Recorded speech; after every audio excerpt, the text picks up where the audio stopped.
Hi YouTube, this is Fishes for Life, and I wanted to make a video about some fish keeping myths and facts. But before we start, I would also like to show you an update in my setup here.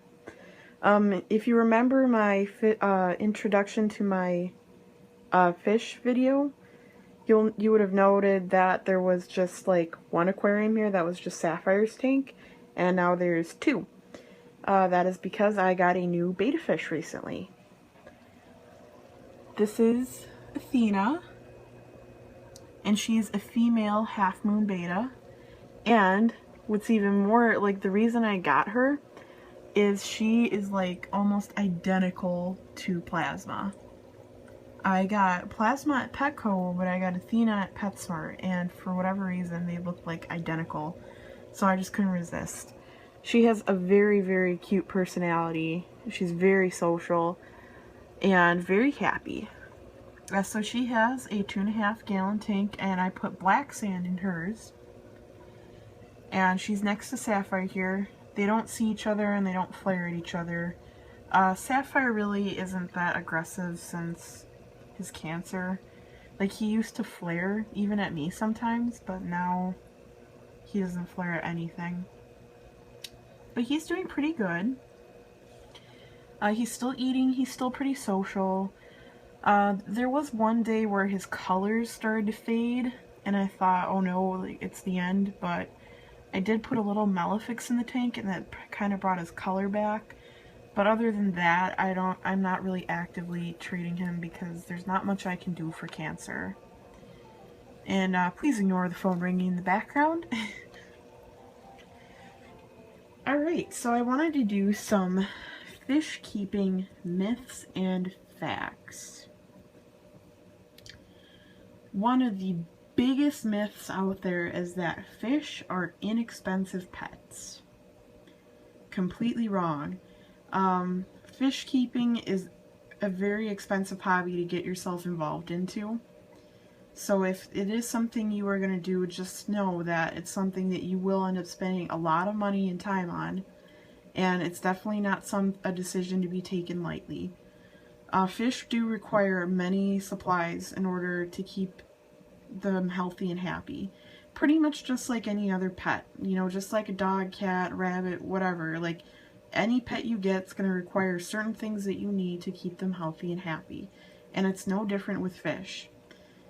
People have this idea in their head that, oh, I can just get a little fish bowl and put a little water in and just feed it and it'll be happy, and that's entirely wrong. You have to get the proper sized aquarium first of all.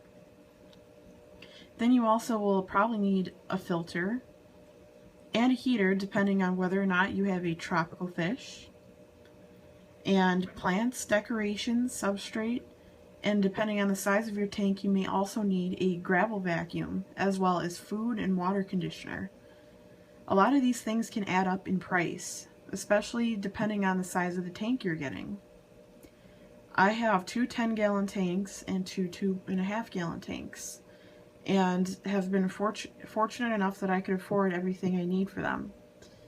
However, if you can't really afford an aquarium and everything you need for it, it's not something you should be buying. Another big myth is that fish only grow to the size of their tank. This also is incorrect. The common rule of thumb is 1 gallon per 1 inch of fish. This rule also does vary though depending on the fish you get, and depending on the type of fish you get and their spatial needs. Betta fish usually get about 2.5 to 3 inches in length, and that's just regular bettas. That is not king bettas or giant bettas. And so obviously their minimum tank requirement is 2.5 gallons. I know you see many betta bowls and vases with betta fish in them, but these are not proper homes for them. They need at least 2.5 gallons to be happy. And of course, the bigger the better. Of course, not too huge for one betta fish. I would say no more than 10 gallons for one betta fish, but definitely, you know, the more space for them, the better, especially if they're really active.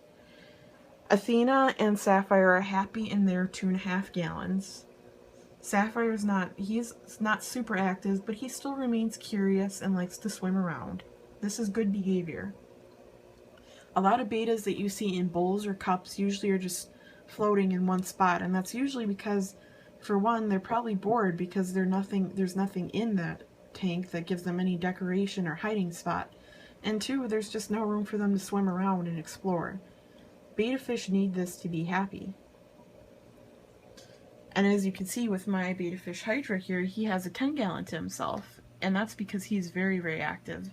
And I decided it was necessary for him to have the extra space.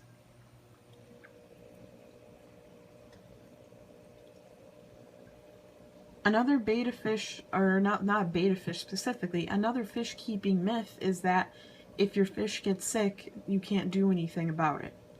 This is incorrect. When you have sick fish, just like if you have any other sick pets, you do need to take care of them. You don't just leave them to die. There are many medications out there available for any kind of illness your fish may get. It is also probably a good idea and sometimes necessary to have a separate hospital tank so that you could separate the sick fish from your other fish if it is not a disease that attacks the entire tank.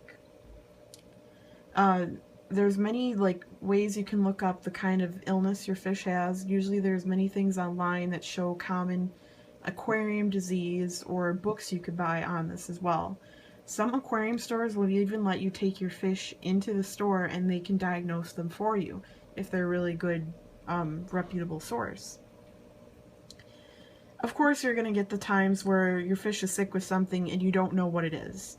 But just know it's not okay to just not do anything about it. At least try to treat them for something or try to do your best to make them healthy again. While treating fish is kind of difficult in the sense that usually people don't take them to the vet. You can take them to the vet, by the way, but usually people don't, especially if it's a small fish with a smaller lifespan. You can come into complications when your fish is sick, and sometimes there's not really much you can do.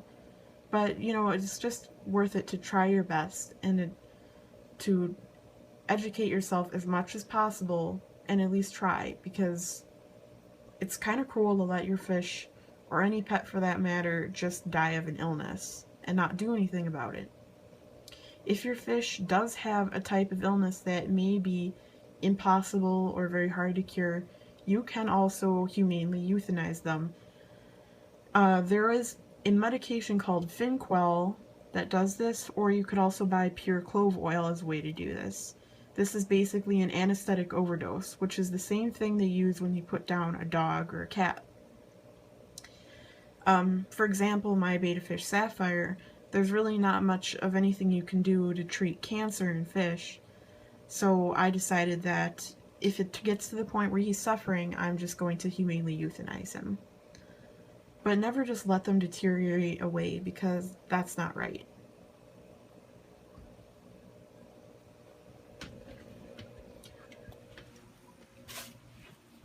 Back to the subject of bowls. This is another aquarium or fish keeping myth. People think that you can keep fish in bowls and that they'll be happy. You'll see many pet stores, pretty much every pet store will have fish bowls. And many times on there, they'll picture a betta fish or even a goldfish in the fish bowl. To get a fish bowl is probably the cruelest thing you can do to a fish. It is necessary for all fish to have healthy water.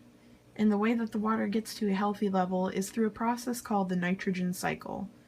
Basically, when the fish produces waste in the water, it creates ammonia and nitrite, and then over time, beneficial bacteria grow and break down the ammonia and nitrite and create nitrate. When you get many nitrates in your tank, this is when you are supposed to do a water change.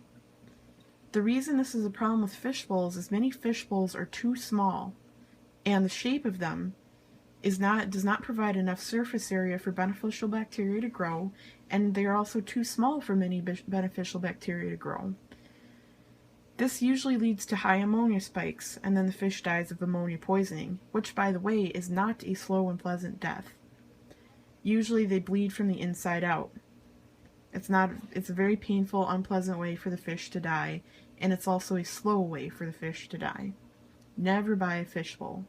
They're not big enough, and they're not proper homes. Especially for bettas and goldfish. Bettas like some room to swim around, and goldfish get very large. Obviously, when they get large, they're not going to fit in that bowl anymore, so they need an aquarium to be happy. So that is just a couple of fish keeping myths and facts. I hope you enjoyed this video, and if you're new to fish keeping, I hope you found it helpful. I'm thinking of new ideas for new videos I could make. I would like to make some videos dedicated to betta fish, as well as just fish keeping in general. I would also kind of like to do like a review of some products I used. Hopefully you guys will find helpful. So I hope you enjoy this video, and I will see you next time. Bye.